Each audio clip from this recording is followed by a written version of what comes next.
we're looking at a photograph which has so much going on, right? We've got textures and color and shape. The first thing we want to do is to simplify in terms of shapes. Sketching big areas, right? Big shapes, so that we don't get lost in the detail. By doing this, by sketching quickly, you are giving yourself a direction for how to go about painting. When we're using professional photography like this, someone else did this, it already has compositional elements in it. This idea about how dark and light you're going to work with color. This is from the watercolor class we took. Having a scale, light, darker, darker, even darker. We were starting, let's say, with a blue. This was just with more water, and in acrylics, you could even add white to it. We were adding the complement. So in blue, that would be orange. And we put a little blue out, adding a little orange to the blue. In the watercolor, you're getting this. And then more orange, you're getting darker.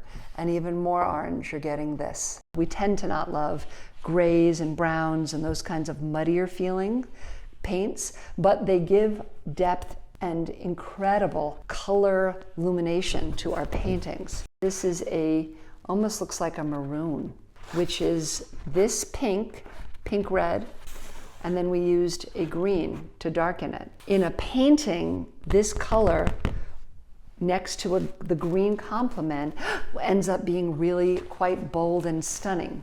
It has to do with color theory. The other thing we did in the class then was to take the complement of a color. So you chose a core color that you wanted to work with. So let's say you were choosing red and your picture was going to be of red. And we did some playing with the red and the monochrome of the red, meaning we're just using red. But what we did for our pictures, we also used the complement for darker colors. So that allowed things like this. This is not finished. This painter, I don't remember whose painting this is, I'm sorry, did such a good job of very dark, lighter, lighter. And this is not necessarily exactly this color. This may have been in the mix of both white or reds, but it does such a beautiful job of saying this is going really back because it's not a sharp color. It's almost in the browns and the reds there. And then the sky. The painter used very light next to the mountains and then allowed it to get all the way to the super dark there. In using the complement of the color, you can get a lot of great darks. Here's another one, really successful in giving us the sense that we're looking to 3-dimension, that we're looking for landscaping. It's lighter here.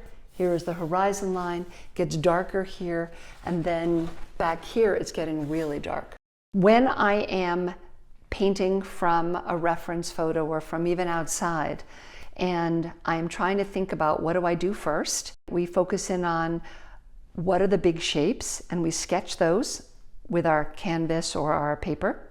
Then we think about the colors. Simplify your colors. There are so many colors you can use. Instead, we are doing one main color and one complement color. And with those two colors, including white, if you're doing acrylic, making all the ranges from there. So that value, how light and dark your picture is, becomes easier to translate. That's really the piece of the learning, how to paint lights and darks into your picture. And that will give you depth, which is critical for landscapes. I hope that is helpful, and I can't wait to see you again.